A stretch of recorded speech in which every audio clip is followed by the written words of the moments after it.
আল্লাহ তাআলা রব্বুল আলামিন তিনি পবিত্র কুরআনুল কারীমের ভিতরে বলেন, ওয়াস-সামাই যাতিল বুরুজ, বলেন আল্লাহু আকবার। আল্লাহ তাআলা রব্বুল আলামিন বললেন, গ্যালাক্সি বিশিষ্ট আসমানের কসম। আল্লাহ তাআলা রব্বুল আলামিন তিনি গ্যালাক্সি বিশিষ্ট আসমানের কসম করলেন। এই যে দেখেন আসমান আছে, মহাশূন্যে অসংখ্য অগণিত গ্যালাক্সি আছে। আল্লাহ তাআলা রব্বুল আলামিন তিনি এই গ্যালাক্সির কসম করলেন। এই কথা আল্লাহ তাআলা রব্বুল আলামিন পবিত্র কুরআনুল কারীমের অপর জায়গার ভিতরে আল্লাহ বললেন, তাবারাকাল্লাযী জাআলা ফিস সামাই বুরুজান ওয়া জাআলা ফিহা সিরাজান ওয়া কমারান মুনীরা।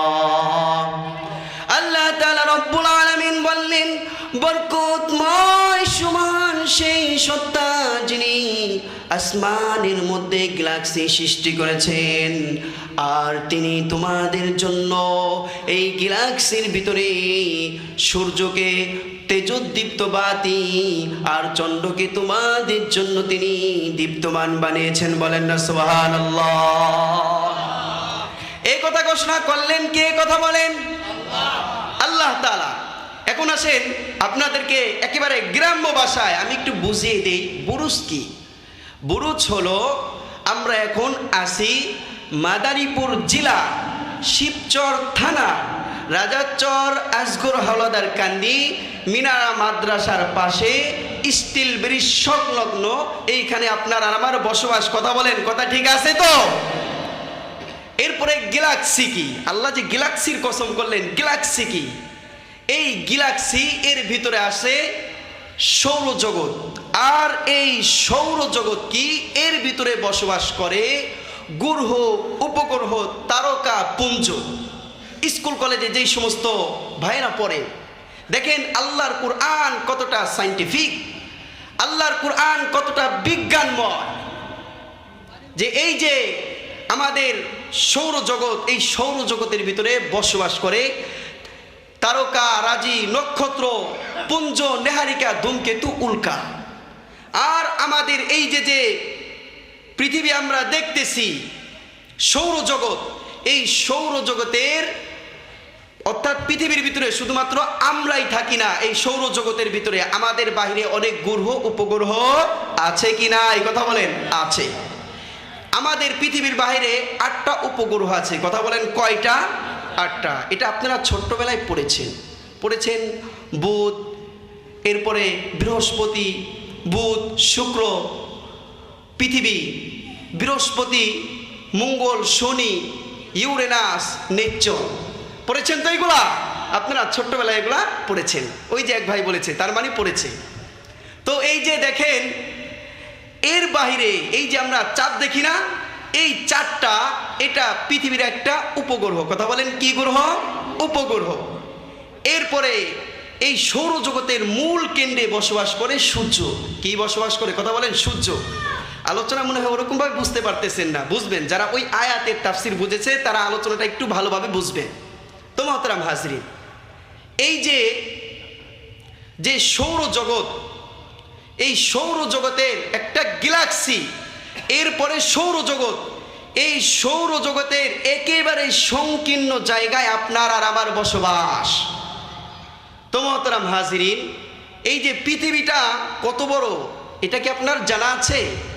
আপনি আর আমি যে ক্ষুদ্রতম একটা দেশে বাস করি, বিশ্ব মানচিত্র যারা দেখেন, এই মানচিত্রের ভিতরে আপনার আর আমার দেশের নাম কি? কথা বলেন, বাংলাদেশ। এই বাংলাদেশের বি লেখার জায়গা আছে? আছে না।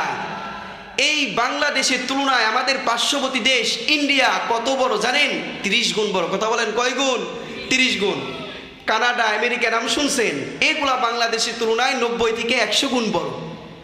এরপরে রাশিয়া নাম শুনছেন? বাংলাদেশের নয়, সারা পৃথিবীর বৃহত্তম সবচাইতে বড় কান্ট্রি, বাংলাদেশের তুলনায় 160 গুণ বড়। শুধু কি এগুলা মিলে পৃথিবী?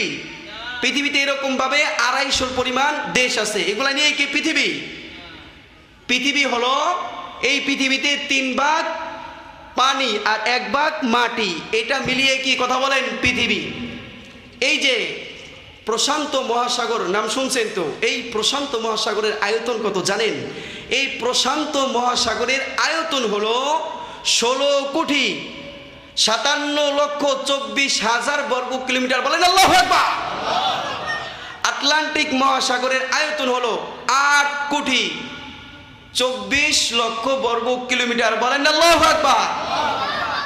তো এই যে দেখেন এত বড় পৃথিবী, আর এই সৌরজগৎ এর মূল কেন্দ্রে বসবাস করে কি কথা বলেন? সূর্য। এই সূর্যটা পৃথিবীর তুলনায় কত বড় জানা আছে কি আপনার? 13 গুণ নয়, 13 শতগুণ নয়, 13,000 গুণ নয়, 13 লক্ষ গুণ বড়। বলেন আল্লাহু আকবার। এই যে দেখেন সূর্যটা পৃথিবীর তুলনায় এত বড়। এই সূর্য যখন আলো দেয়, এই যে অপারেটর ভাই আছেন, এই লাইট আমরা সকলে দেখতেছি না, এই লাইটটার পাওয়ার কত হবে তিনি নিজেই ভালো জানেন, 100। তো সূর্যের পাওয়ার কত জানেন? এই সূর্যের পাওয়ার হলো 9,30,00,000 সেন্টিগ্রেড তাপমাত্রা। বলেন আল্লাহু আকবার। আর এই সূর্য যখন আলো দেয়, এই আলোটা কি আমাদের কাছে সাথে সাথে আসে না, এই আলোটা আমাদের কাছে আসতে সময় লাগে 8 মিনিট 10 সেকেন্ড। কথা বলেন কত মিনিট? 8 minute 10 second. আল্লাহু আকবার। আল্লাহ কি বানিয়েছেন? এই সূর্যের এত পাওয়ার, যদি সম্পূর্ণরূপে সূর্যের আলো যদি আকাশ থেকে আপনার আর আমার উপরে এসে লাগতো, আপনার আমার চুল থাকতো না, আমাদের চাঁদি ফেটে যেত, দুনিয়া থাকতো না, কিয়ামত হওয়ার আগেই কিয়ামত হয়ে যেত। এগুলাকে আল্লাহ তাআলা রব্বুল আলামিন বায়ুমণ্ডলেও অনেক স্তর সৃষ্টি করেছেন। আপনারা ফিল্টার বুঝেন তো? ফিল্টার বুঝেন? ফিল্টারের কাজ কি কথা বলেন তো? ছেঁকে ছেঁকে পিউরিফাই করে এরপরে বিশুদ্ধ পানি বের করা। আল্লাহ তাআলা রব্বুল আলামিন এরকমভাবে ফিল্টার সেট করেছেন বায়ুমণ্ডলে। ট্রাপোস্ফিয়ার, স্ট্রাটোস্ফিয়ার, আইনোস্ফিয়ার, ম্যাগনেটোস্ফিয়ার, এক্সোস্ফিয়ার। এই ফিল্টারগুলিতে আল্লাহ তাআলা রব্বুল আলামিন আলো ছেঁকে ছেঁকে আপনার আর আমার যত পরিমাণে আলোর প্রয়োজন হয়, তাপমাত্রার প্রয়োজন হয়, আল্লাহ ওই পরিমাণে তাপমাত্রা দেন। বলেন না সুবহানাল্লাহ। চিন্তা করেছেন আল্লাহ আমাদেরকে কিভাবে এই সূর্যের আলো আমাদেরকে দেন। এরপরে এই যে এই পৃথিবীর ভিতরে এই সূর্যের চাইতে কি সৌরজগতের ভিতরে আর কোনো বড় কিছু নাই? আছে।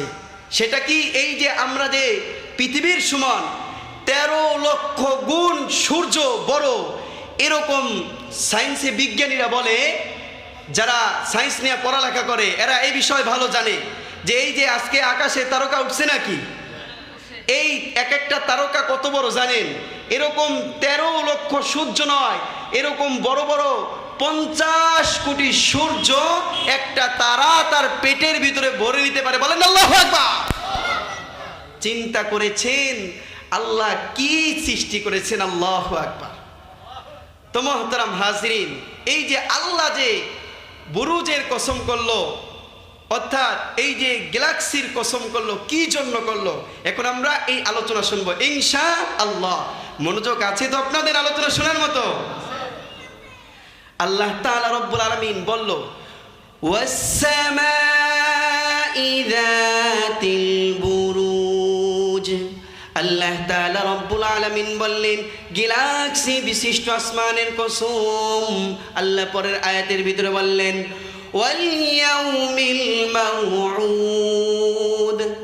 আল্লাহ তাআলা রব্বুল আলামিন বললেন প্রতিশ্রুত দিবসের কসম।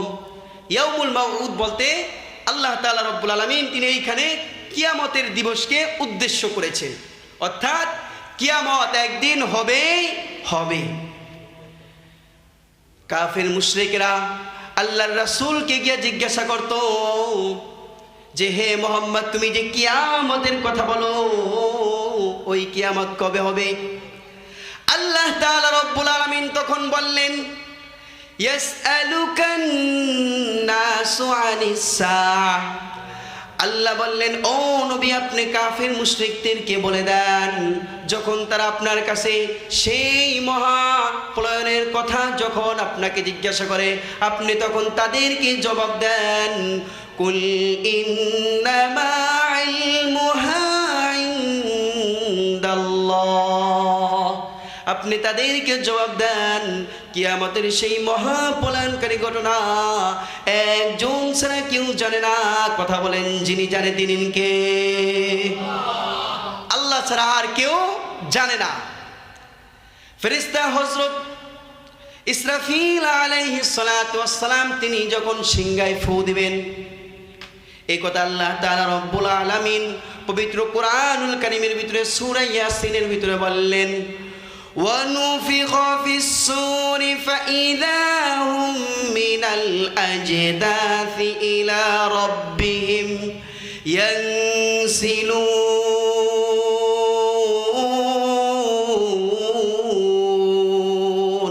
বলেন আল্লাহু আকবার।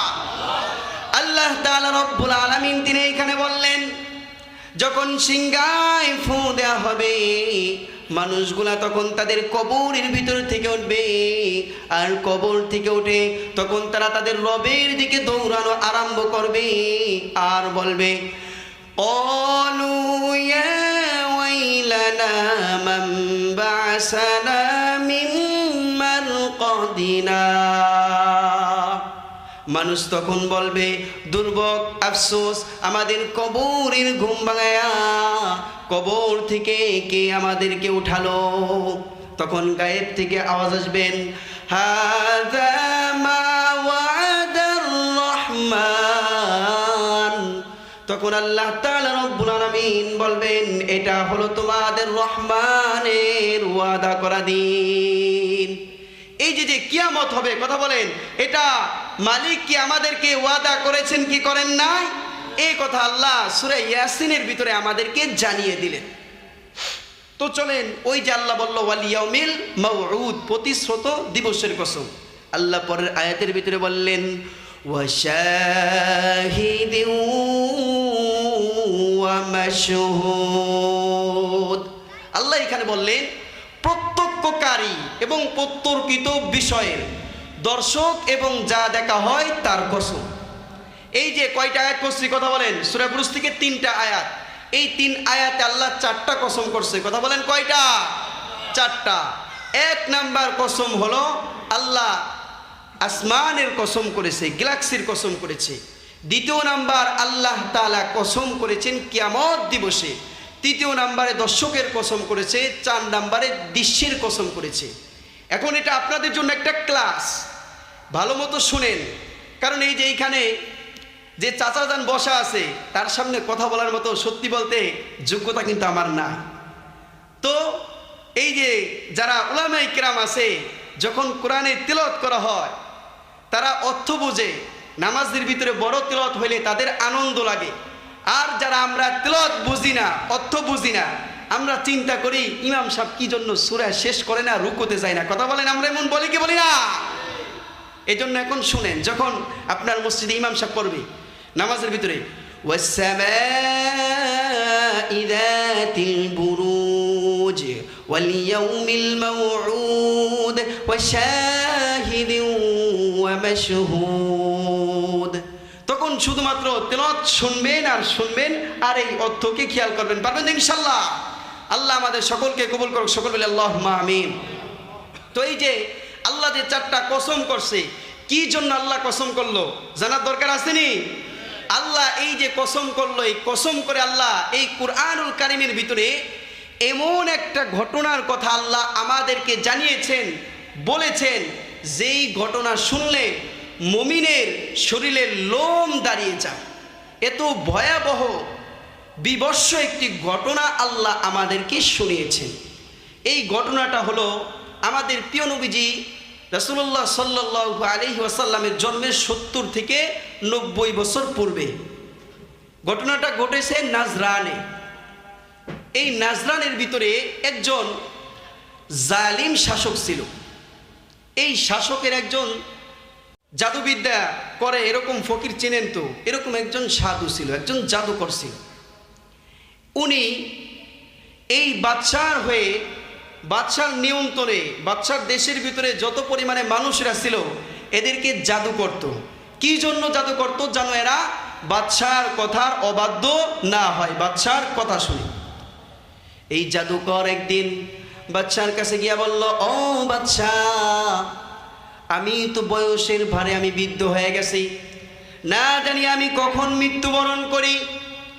আপনি আমার এই জাদু বিদ্যা শিক্ষা করার জন্য আপনি তরুণ বয়সী খুব মেধাবী একটা যুবকের ব্যবস্থা করেন, যাতে ওই যুবক আমার কাছ থেকে তালিম নেয়, এরপর সেই জাদু বিদ্যা শেখে, আর আমার মৃত্যুর পরে আপনার রাজকীয় কাজে এইগুলা যেন কাজে লাগে। তখন বাচ্চা চিন্তা করলো, জাদুকর যেই কথা বলছে, কথা বলেন, বাচ্চার হিসাবে জাদুকর খুব সুন্দর কথা বলছে না? তো বাচ্চা চিন্তা করলো, হ্যাঁ কথা তো সত্য, তা ঠিক আছে। দেশের ভিতর থেকে খুব মেধাবী একটা তরুণ ছেলেকে বাছাই করা হলো। তার কাজ কি? সকালের দিকে তার বাসা থেকে জাদুকরের বাসায় যাবে, আবার বিকেলবেলায় জাদুবিদ্যা শিক্ষা গ্রহণ করে আবার তার বাড়িতে ফিরে আসবে। তো এমনভাবে যুবক তার বাসা থেকে সকালবেলা বের হয়, এরপরে জাদুকরের বাসায় যায়। হঠাৎ করে পথের মধ্যে একদিন একটা সাধু, একজন সফি, সে বসবাস করা শুরু করলো। সে এরপরে কিছুদিন পর যুবক দেখে আল্লাহর ইবাদত করে, মানুষদেরকে ডেকে ডেকে আনে আর আল্লাহর দ্বীনের তালিম দিতেছে।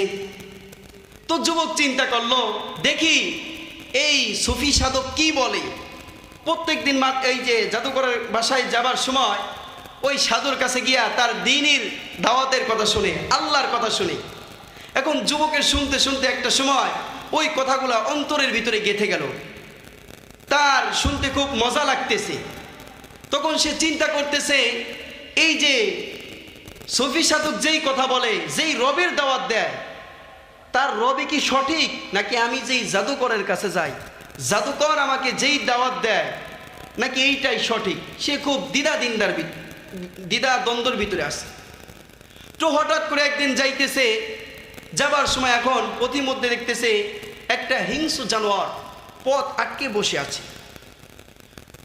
যখন দেখতেছে এই হিংস্র জানোয়ারের ভয়ে কোনো মানুষ সামনের দিকে যাইতেছে না, তখন ওই যুবক হাতে একটা পাথর নিয়ে সে মনে মনে ভাবলো, আমি এই পাথরটা ওই হিংস্র জানোয়ারের গায়ে মারবো, কিন্তু মারার সময় আমি বলবো, ওই সুফি সাধক যেই রবের কথা বলে, ওই রব যদি সঠিক হয়, তার দিন যদি সঠিক হয়, ওই সুফি সাধক যেই রবের কথা বলছে, আমি ওই রবের নামে এই পাথরটা আমি মারলাম। পাথর মারার সঙ্গে সঙ্গে যদি এই হিংস্র জানোয়ার মৃত্যুবরণ করে, তাহলে আমি বুঝবো ওই সুফি সাধকের রবই সঠিক, আর আমি যেই ফকিরের কাছে যাই, এই ফকিরের কথা মিথ্যা। যেই মেরেছে, মারার সঙ্গে সঙ্গে ওই হিংস্র জানোয়ার ওইখানেই মৃত্যুবরণ করছে। বলেন আল্লাহু আকবার। এখন যুবক এইটা দেখে দৌড়ে চলে গেল ওই সুফি সাধকের কাছে। গিয়া এই ঘটনা যখন বলল, তখন সাধু তাকে বলতেছে, তুমি আমার চাইতে সফল হয়ে গেছো।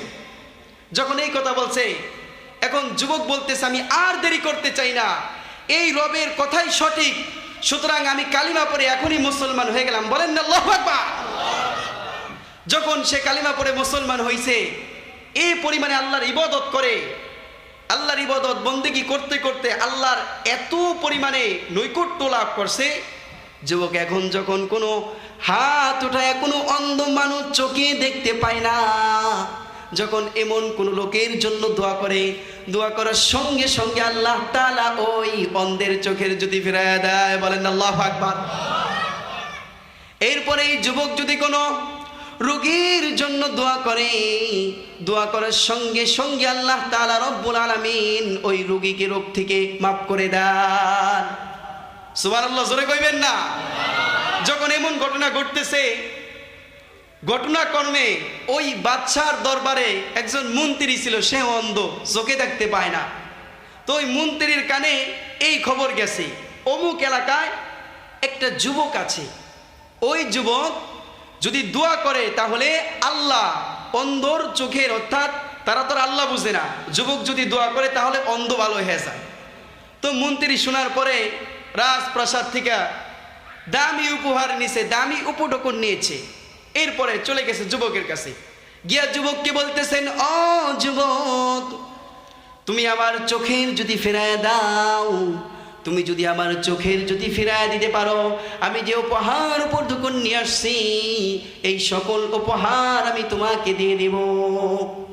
যুবক এখন উত্তরে বলতেছেন, ও মন্ত্রী শোনো, আমি চোখের যদি ফেরায় দিতে পারি না, কথা বলেন, চোখের যদি যিনি ফেরায় দিতে পারে, দৃষ্টিশক্তি যিনি ফিরিয়ে দিতে পারে তিনি কে? এখন যুবক বলল, তুমি আমার রবের উপরে ঈমান আনো, আমি আমার রবের কাছে দোয়া করব, চোখের যদি তো আমি ফিরাইতে পারি না, আমার রব যদি চান তো ফিরাইয়া দেব। তো মন্ত্রী চিন্তা করলো, তো ঠিক আছে, আগে ঈমান আনি, যদি আমি তারপরেও চোখে দেখি। এরপরে মন্ত্রী ঈমান আনলো, যুবককে বলল, আমি তোমার রবের উপরে ঈমান আনলাম, এখন তুমি আমার জন্য দোয়া করো। যুবক যখন আল্লাহর কাছে দোয়া করলো, সঙ্গে সঙ্গে আল্লাহ তাআলা রব্বুল আলামিন ওই মন্ত্রীর চোখের দৃষ্টি ফিরায় দিল। বলেন আল্লাহু আকবার। এখন মন্ত্রী যখন তার প্রাসাদে গেছে, বাচ্চার সামনে দিয়ে এখন হাঁটতেছে, কথা বলেন, অন্ধ মানুষ হাঁটে কিন্তু একেবারে ছোট ছোট করে, আঁকা বাঁকা। এখন মন্ত্রী বেচারা উনি হাঁটে সোজা, যেইখানে বস্তু আছে মানে জিনিস আছে উনি ওইটাই ধরে। এখন বাচ্চা দেখতেছে, এমন মনে হয়, এখন আমরা অন্ধ মানুষদেরকে আমরা একটু মজা করে ডাক দিই, কানা বলি কি বলি না? এখন বাচ্চা বলতেছেন, এই কানা, এদিকে তাকা, তুই কি চোখে দেখোস? এখন মন্ত্রী বলতেছেন, হ্যাঁ আমি চোখে দেখি। কিরে, তুই না অন্ধ ছিলি, তুই কিভাবে চোখে দেখোস? এখন মন্ত্রী উত্তর দিতেছেন, আমার চোখের দৃষ্টি আমার রব আমারে ফিরাইয়া দিছে। বলেন আল্লাহু আকবার। এখন বাচ্চা খুব একটা ভাব নিয়ে বলতেছেন, এতদিন পরে তোর রবের দৃষ্টি তোর উপরে পড়ছে, তুই যদি আরো আগে থেকে আমার কাছে প্রার্থনা করতি তাহলে আরো আগেই আমি তোর চোখের দৃষ্টি ফিরাই দিতাম। বলেন না নাউজুবিল্লাহ। এখন মন্ত্রী বাচ্চাকে ডাক দিয়ে বলতেছেন, ও বাচ্চা শোন, আমিও মানুষ, তুইও মানুষ, মানুষ মানুষের কখনো রব হতে পারে না। আমার রব যিনি, তিনি জীবনও নিতে পারেন, জীবনও দিতে পারেন, চোখের দৃষ্টিও দিতে পারেন, চোখের দৃষ্টিও কেড়ে নিতে পারেন। বলেন আল্লাহু আকবার। মন্ত্রী যখন এই কথা বলছে যে আমার রব একজন, তিনি হলেন আল্লাহ, এখন বাচ্চার মাথার ভিতরে রক্ত গরম হয়ে গেছে। কিরে মন্ত্রী, আমার খাস, আমার পরশ, আবার আমার সাথে তুই পাঙ্গা নেস? দেখেন না, আমাদের দেশের ভিতরে যাদের ক্ষমতা আছে, মাজলুমদের উপরে যখন এরা অত্যাচার করে, কথা বলেন, তখন কি এরা পিছনের দিকে তাকায় যে আমি কি ছিলাম, আমারে ভোট দিয়ে কে কোন জায়গায় আনলো, এখন আমি নেতা হয়ে গেছি, এই যাদের ভোটে আমি পাস হয়েছি এদের কি দিয়ে এখন কুড়াল চালা হয় কি হয় না? রাগ করলেন? রাগ করলেন? বলবো তো, যা বলবো নির্ভয় বলবো তো ইনশাল্লাহ। ইনশাল্লাহ আল্লাহ তাআলা আমার বলার মতো তৌফিক দান করেন, সকলে বলি আল্লাহুম্মা আমিন। তো মুহতারাম হাজিরিন, এখন বাচ্চা বলছে তার লোকরে ডাক দিয়ে, আরে ধর, ওরে ধরে এমন পরিমাণে শাস্তি দিবি যতক্ষণ না পর্যন্ত ওর রবকে অস্বীকার না করে। এখন মন্ত্রীকে ধরে নিয়ে গেছে, এই যে দেখেন এই মন্ত্রীকে নিয়ে ধরে অত্যাচার করতেছে। কথা বলেন, বাচ্চা কিসের জন্য? টাকার জন্য? সম্পত্তির জন্য? কিসের জন্য? আল্লাহর উপরে ঈমান আনছে। তার মানে এটা বোঝা যায়, আরে মুমিন ঈমানের জন্য আমাদের পূর্ববর্তী মুমিনেরা জীবন দিয়েছেন, এরপরে ঈমান ছাড়েন না। আল্লাহ আমাদেরকে ওরকম মুমিন হওয়ার মতো তৌফিক দান করুক, সকলে বলি আল্লাহুম্মা আমিন। এখন মুমিন অর্থাৎ ওই মন্ত্রীকে অত্যাচার করতে সারা বাচ্চা বলতেছেন, ওই মন্ত্রীকে গিয়ে জিজ্ঞাসা করো, মন্ত্রী যে একাত্মবাদ আল্লাহর দাওয়াত আমারে দিল, ওই আল্লাহর কথা ওই মন্ত্রী কার থেকে জানলো? যতক্ষণ না পর্যন্ত মন্ত্রী বলবে ততক্ষণ পর্যন্ত এই মন্ত্রীর উপরে অত্যাচার জুলুম চালাইতেই থাকবা। তো বেচারা যেহেতু মানুষ, মার খাইতে খাইতে এক পর্যায়ে বলে দিছে, কার কথা মনে আছে আপনাদের? কার কথা বলেন তো? ওই যুবকের কথা। এখন বাদশা বলতেছেন কাম হারছি, আমি যে যুবককে বাছাই করলাম জাদুবিদ্যা শিখার জন্য, যে যখন জাদুকর মারা যাবে আমার রাষ্ট্রীয় কাজে পরিচালনা করার জন্য সহজ হবে, আমি তাকে এই জন্য পাঠাইলাম জাদুবিদ্যা শিক্ষা দিতে, অথচ সে আমার কাছে থেকে আমার মহলের ভিতরে একাত্মবাদ রবের দাওয়াত দিতেছে। তখন বাচ্চা বলল আচ্ছা ঠিক আছে, যুবককে ধরে আনা হোক। যুবককে ধরে আনা হইল। এখন মন্ত্রীকে সামনে এনে বলল, ও মন্ত্রী, তোমার জন্য সত্য দুইটা কথা। বলেন কয়টা? এক নম্বরে হয়তো ঈমান ছাড়ো, দুই নম্বরে না হয় জীবনের মায়া ছাড়ো। তখন মন্ত্রী উত্তর দিলেন, ও বাচ্চা শোনো, আমি এক নাম্বার ওই যে তুমি যে সত্য দিয়েছ আমি ওইটা মানি না, আমি দুই নাম্বার সত্যই মানলাম। আমি যেই রবের উপরে ঈমান এনেছি আমি ওই রবের নামে আমি আমার জীবন দেওয়ার জন্য প্রস্তুত আছি। বলেন আল্লাহু আকবার। এখন বাচ্চা বলল আচ্ছা ঠিক আছে, করাত আনো। করাত চিনেননি? কথা বলেন তো, করাত দিয়ে কি করে? করাত আনো। এই করাত এনে মাথার উপরে ধরছে। মন্ত্রী শেষবার সুযোগ, হয় ঈমান ছাড়ো না হয় জীবনের মায়া ছাড়ো। এখন মন্ত্রী বলতেছেন, ও বাচ্চা শোনো, এই করাত দিয়া তুমি যদি আমার মাথা কেটে ফেলো তুমি কাটতে পারো, কিন্তু আমি যেই রবের নামে ঈমান এনেছি আমার জীবন চলে গেলেও আমি ওই রবের থেকে ঈমান সরাবো না। এখন বাদশা যখন অনুমতি দিল, এই মন্ত্রীর মাথাকে দুভাগ করে করাত দিয়ে কেটে ফেলা হইল। কাটার পরে এখন যুবককে ধরছে, ও যুবক, তুমি দেখেছ, হয় তুমি ঈমান ছাড়ো না হয় জীবনের মায়া ছাড়ো। এখন যুবক বলতেছেন হেসে হেসে, আরে বাদশা বলে কি, মুমিন যদি ঈমান আনে, এই ঈমান ছাড়ার জন্য মুমিন কখনো ঈমান আনে না। আরে মুমিন যে ঈমান ছেড়ে দিতে পারে সে কখনো প্রকৃতপক্ষে মুমিন হতে পারে না। দেখবেন আমাদের দেশে একদল মুমিন আছে, ক্ষমতার জন্য, এই চেয়ারের জন্য, এই যে কিছুদিন আগে আল্লাহর নামে গালি দিছে, আমি নাম বলবো না, আমাদের অনেক জনপ্রিয় দল, এই দলের মহাসচিব সে তার বিরোধিতা করছে। বলেন না নাউজুবিল্লাহ। এই যে যেই নেতার বিরোধিতা করলো, কার বিরোধিতা? কথা বলেন, স্বয়ং কার বিরোধিতা? রব্বি আল্লাহ, আল্লাহর বিরোধিতা করছে। এদেরকে আমরা ভোট দিব আর আমরা বলবো কয়দিন পরে যখন মায়ের গুতা খাইবো, ভোটটা হুজুরকে দিলেই ঠিক আছে। এই কথা আমরা বলি কি বলি না? রাগ করলেন? বলবেন হুজুর ওয়াজ করে, ভোটের ওয়াজ কে? ভাই এইগুলা আগেই ঘটে গেছে। আপনার আমি যা করব এগুলো আমাদের জন্মের, আল্লাহ রাসূলের দুনিয়ায় আগমন হওয়ার আগে এইগুলা কি ঘটেছে? কথা বলেন, ঘটে গিয়েছে। তো মোহতারাম হাজিরিন, এখন ওই যুবক ছেলেটাকে বলতেছেন যদি ঈমান না ছাড়ো, তার লোকদেরকে ডাক দিছে বাচ্চা, কানে কানে বলতেছেন, মেধাবী তো মনে আছে, একটা মেধাবী কি কথা বলেন একদিন দুই দিনে সৃষ্টি হয়, তৈরি হয়, একদিন দুই দিনে তৈরি হয় না। বলতেছেন যুবককে নিয়ে যাও ওই পাহাড়ের চূড়ায়, একে ফেলাই দেওয়ার জন্য ভয় দেখাইবা, ছোট মানুষ তো, বাচ্চা মানুষ, ভয় পেয়ে এরপরে ঈমান ছেড়ে দিবি। নিয়ে গেছে। এখন যুবক বাচ্চার লোকদেরকে জিজ্ঞাসা করতেছেন, তোমরা এইখানে আমাকে কি জন্য এনেছো? তখন বাচ্চার লোকের উত্তর দিয়েছেন, তুমি যে বাচ্চার কথা অমান্য করতেছো এই জন্য বাচ্চা হুকুম দিয়েছেন যেই পাহাড় থেকে তোমাকে ফেলে দিয়ে হত্যা করা হবে। যুবক তখন আল্লাহর কাছে দোয়া করতেছে মনে মনে, আল্লাহ, এই যে বাচ্চা আমাকে মারার জন্য এনেছে, আপনি আমাকে এইখান থেকে বাঁচান, আর বাচ্চাকে আপনার ক্ষমতাটা একটু দেখায়া দেন। যখন যুবক মনে মনে দোয়া করছে, আল্লাহ যুবকের দোয়া কবুল করেছেন। কথা বলেন, পাহাড় কথা শুনে কার? আল্লাহ পাহাড়কে যখন অনুমতি দিছে, পাহাড় এখন কাঁপাকাঁপি শুরু হয়েছে। যখন পাহাড় কাঁপা করতেছে, যুবককে মারার জন্য যারা গেছে এরা সকলে পাহাড় থেকে পড়ে মারা গেছে। যুবক আস্তে আস্তে হাঁটতে হাঁটতে বাচ্চার কাছে আসছেন। আসার পরে এখন বাচ্চা দূর থেকে দেখে হাইসা দিছে। বাচ্চা বলতেছেন, বুঝছি তুমি মনে হয় জীবনের মায়ায় পড়ে তুমি তোমার খোদাকে পরিত্যাগ করে তুমি আমাকে খোদা হিসেবে মানছো, বলেন না নাউজুবিল্লাহ।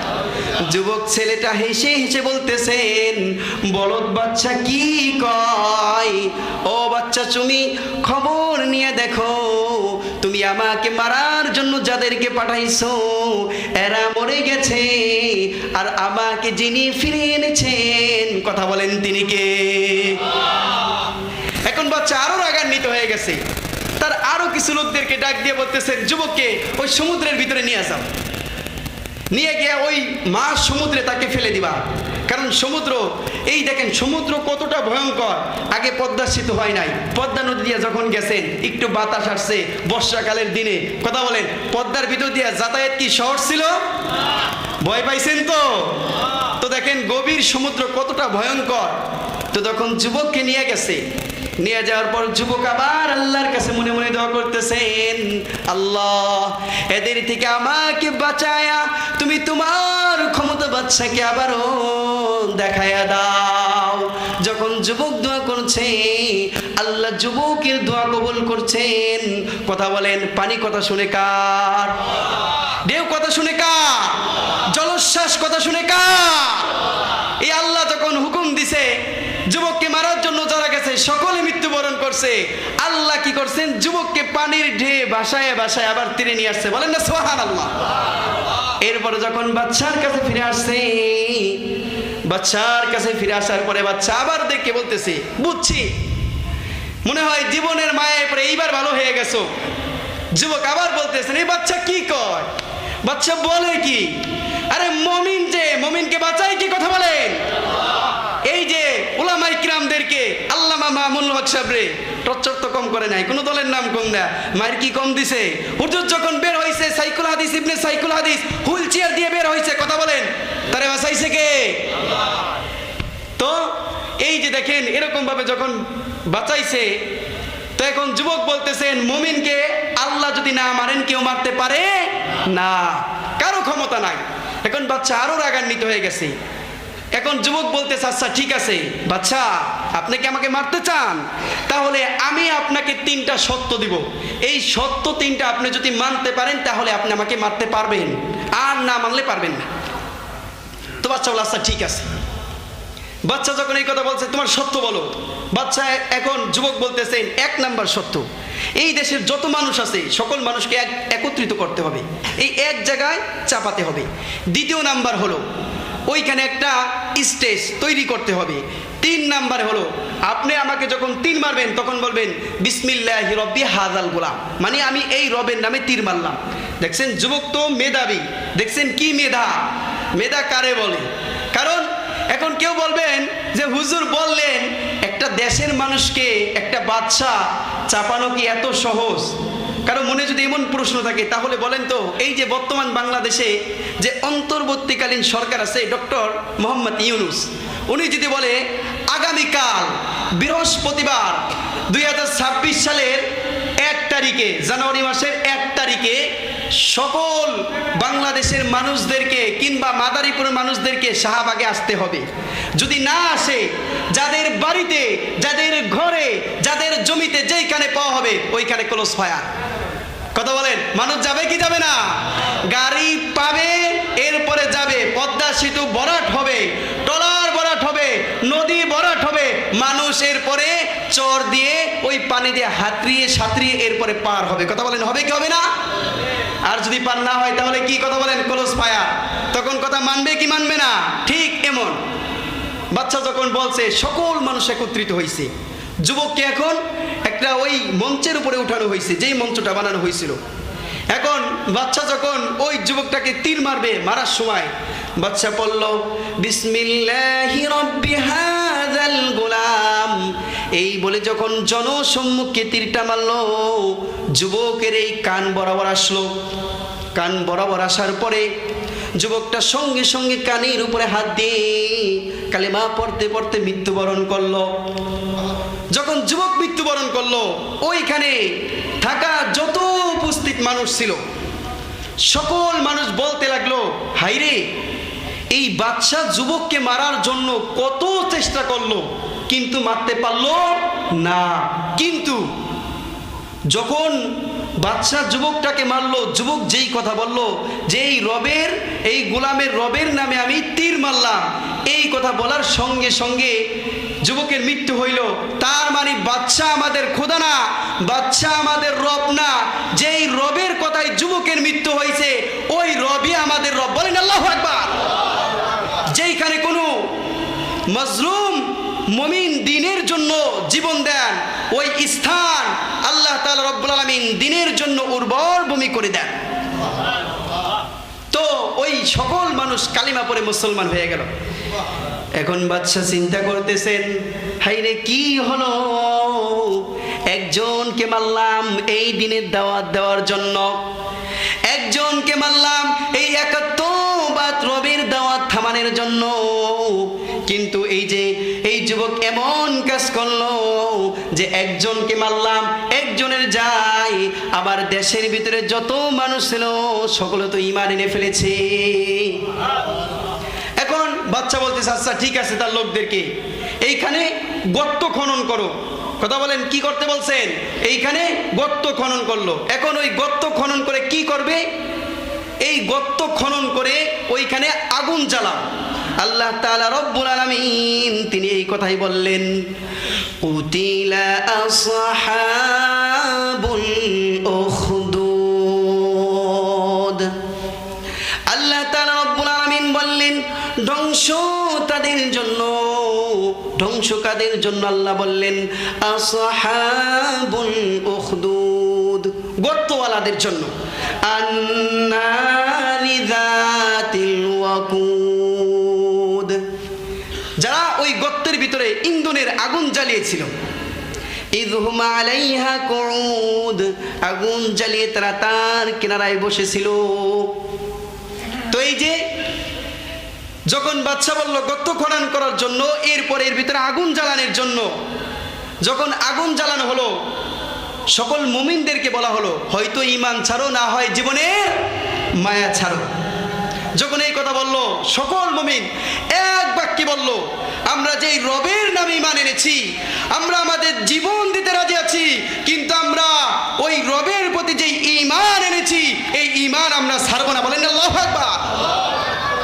এরপরে সকল মুমিনদেরকে গর্তের ভিতরে, ওই আগুন জ্বালানোওয়ালা গর্তের ভিতরে ফালানো হইল। এই যে সূরাটা, সূরা বুরুজ, এটা বলতে পারবেন মাক্কিয়া না মাদানিয়া? মাক্কিয়া। কথা বলেন কি মাক্কিয়া? মানে এটা অবতীর্ণ হয়েছে মক্কায়।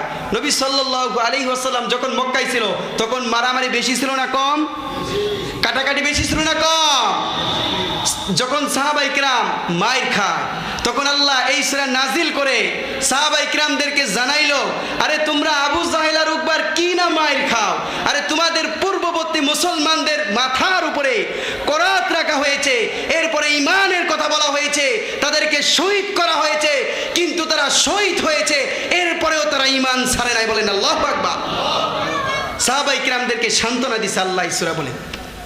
হাদিসের ভিতরে আসছে যখন ওই মানুষদেরকে আগুনের ভিতরে জ্বালানো হয়েছে তখন একজন মহিলা ছিল, ওই মহিলার কুলের ভিতরে একটা সন্তান ছিল। মহিলা তখন চিন্তা করলো যে আমি আমার এই সন্তানকে বাঁচানোর জন্য আমি মনে মনে তো আল্লাহর ঈমান আনলাম অন্তরে, কিন্তু আমি প্রকাশ্যে বলবো যে আমি আল্লাহর উপর ঈমান আনি নাই। যখন মহিলা এই কথা ভাবছে, বাবার সঙ্গে সঙ্গে কথা বলেন তো, এই যে যখন হযরত ইউসুফ আলাইহিস সালাম বিপদে পড়েছিল তখন শিশুর জবান কে খুলেছিল? হাদিসের ভিতরে আসছে জুরাইজের কথা, বনি ইসরাইলের একজন আল্লাহর ওলি, তিনি যখন বিপদে পড়েছিল তখন শিশু বাচ্চার জবান কে খুলছে? এই শিশু বাচ্চার জবান আল্লাহ খুলে দিল।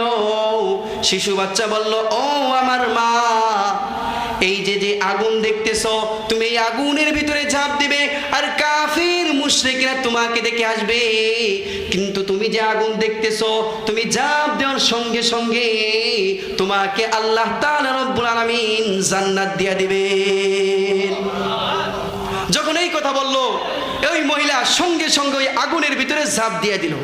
এই কথাই দেখেন আল্লাহ তাআলা রব্বুল আলামিন বলতেছেন, আল্লাহ বলতেছেন ইযহুম আলাইহা কুউদ, যখন আগুন জ্বালানো হয়েছিল তখন কাফের মুশরিকরা অর্থাৎ তারা তার কিনারায় বসেছিল। আল্লাহ পরের আয়াতের ভিতরে বলতেছেন ওয়াহুম আলা মা ইয়াফআলুনা বিল মুমিনিনা শুহুদ।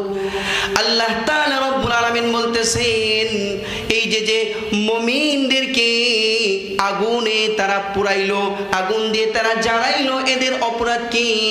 আল্লাহ বলতেছেন ওয়ামা নাকামু মিনহুম ইল্লা আইয়ুমিনু বিল্লাহিল আজিজিল হামিদ।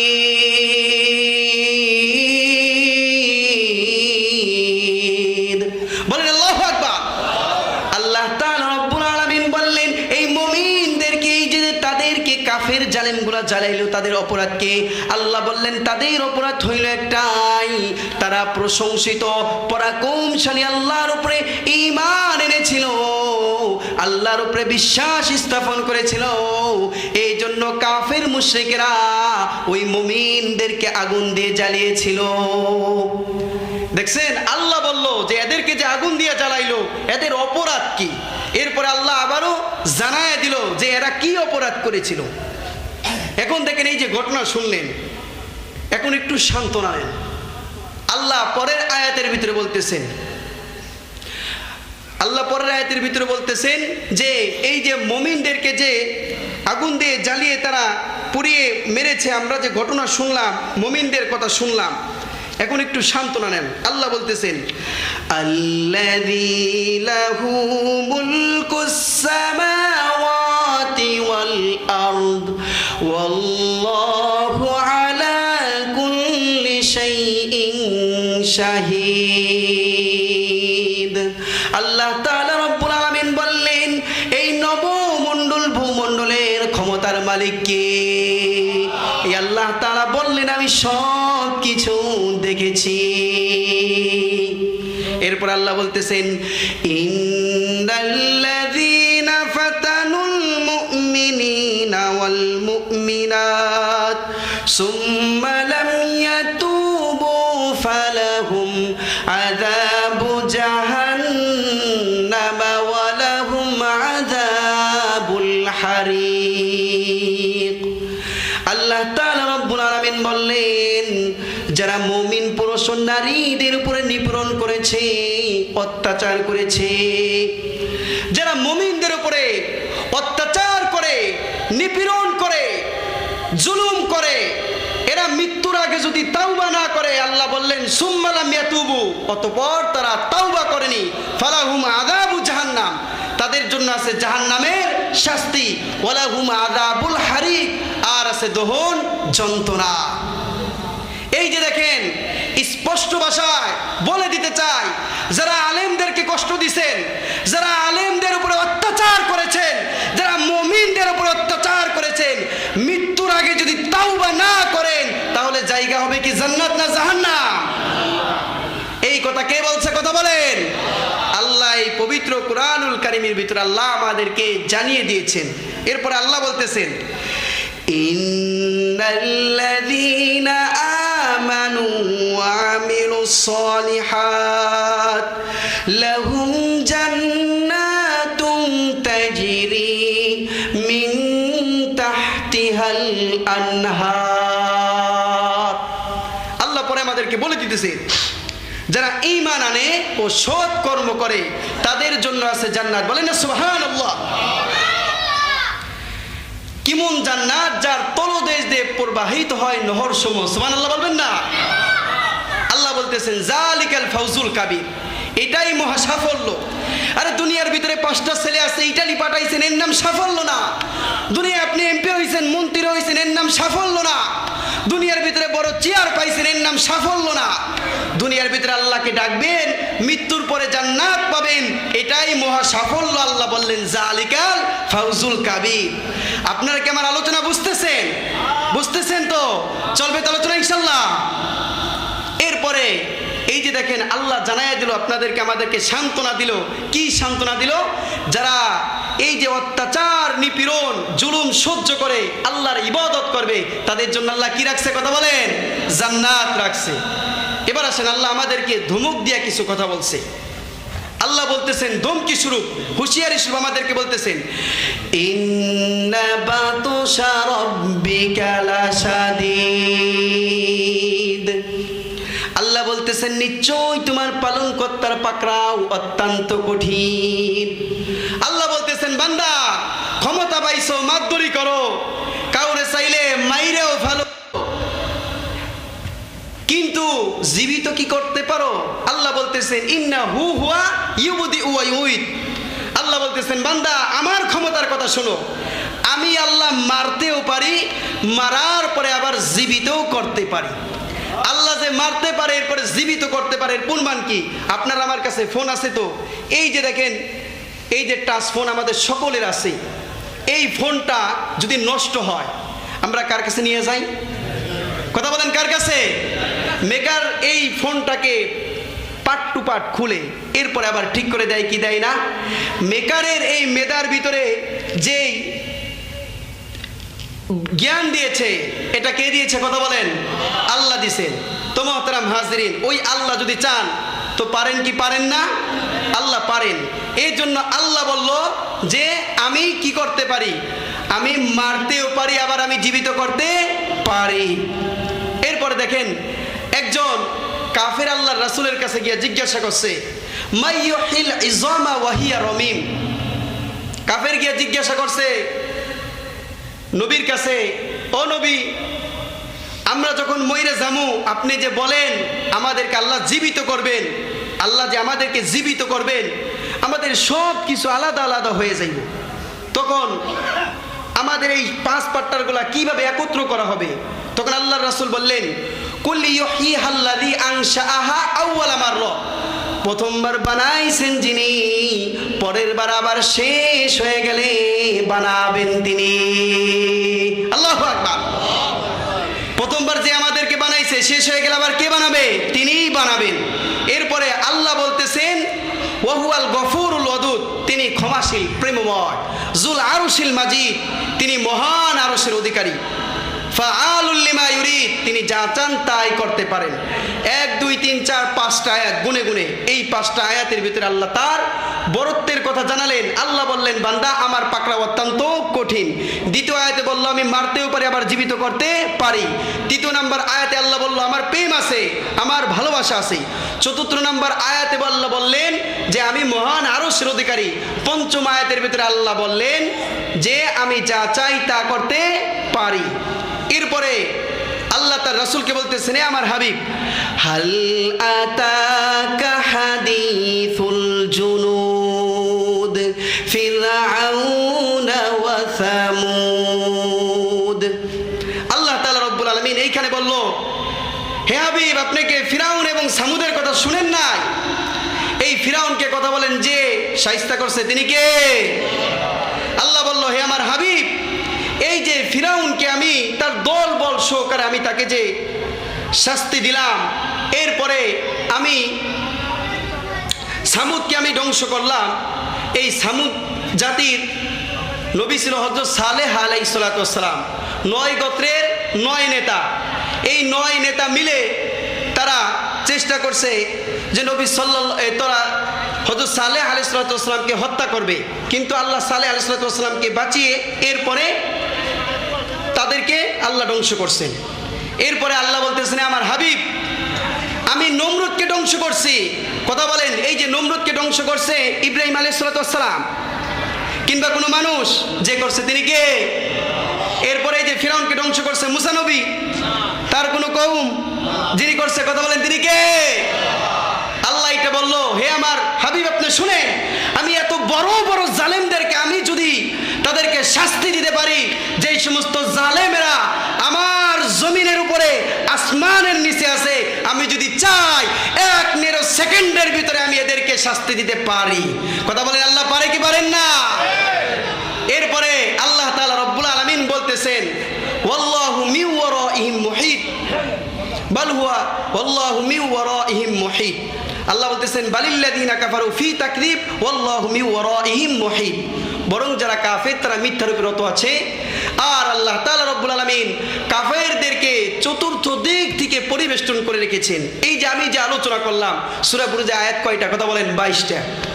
আর মনে হয় 10 মিনিট পর আমি ছেড়ে দেবো, ইনশাল্লাহ আমার আলোচনা শেষ হয়ে যাবে। তো এই 22টা আয়াতের ভিতরে 20 আয়াতে আল্লাহ এই কথা বললেন, আর 2 আয়াতের ভিতরে আমি মোল্লা জাহিদ আল মাহমুদ আলোচনা করলাম, কিংবা আমার উস্তাদ, কিংবা এই যে আমাকে যারা পড়িয়েছেন, কিংবা আমার বাবা জাহাঙ্গীর, তার কোনো কথা আমি বলছি? আমি কার কথা বলছি? আল্লাহ বলল বাল হুয়া কুরআনুম মাজিদ, বরং এটা মহান কুরআন, ফি লাউহিম মাহফুজ, এটা লৌহে মাহফুজে লিপিবদ্ধ হয়েছে। এই কোরআনের উপরে আমার উস্তাদও কলম ঘোরাই নাই, আমি নিজেও ঘোরাই নাই, আমার বাবাও ঘোরাই নাই, আমার দাদাও ঘোরাই নাই। এই কোরআনে যিনি কলম ঘুরিয়েছেন কথা বলেন তিনি কে? এই আল্লাহ এই কথা বলল ফি লাউহিম মাহফুজ, এটা লৌহে মাহফুজে লিপিবদ্ধ হয়েছে। তো এই যে আলোচনা শুনলেন, এই থেকে আমরা কি জানতে পারলাম? মুমিনের জন্য হারানোর কিছু আছে? মুমিনের জন্য হারানোর কিছুই নাই। এরপরে আসেন 2 নাম্বার টপিক। আজকে 31শে ডিসেম্বর, হ্যাপি নিউ ইয়ার। মুসলমান হ্যাপি নিউ ইয়ার পালন করে। সূরা লুকমানের 6 নাম্বার আয়াতের ভিতরে আমরা চলে যাই। 6 থেকে 10 আয়াত ব্যাখ্যা করব, এরপরে 2-1টা আয়াত বলবো, আমার আলোচনা শেষ ইনশাআল্লাহ। শুনবেন তো আপনারা? না ছেড়ে দিব আমি? শুনবেন তো ইনশাআল্লাহ? আল্লাহ বলতেছেন ওয়া মিনান নাসি মান ইয়াশতারি লাহুয়াল হাদিসি লিয়ুদিল্লা আন সাবিলিল্লাহি বিগাইরি ইলম। আল্লাহ বলতেছেন এক শ্রেণীর লোক আছে যারা মানুষকে আল্লাহর পথ থেকে গুমরাহ করার উদ্দেশ্যে অবাস্তব কথাবার্তা অন্ধভাবে সংগ্রহ করে, ওয়ায়াত্তাখিদাহা হুজওয়া, এবং উহা কিনে ঠাট্টা বিদ্রুপ করে। উলাইকা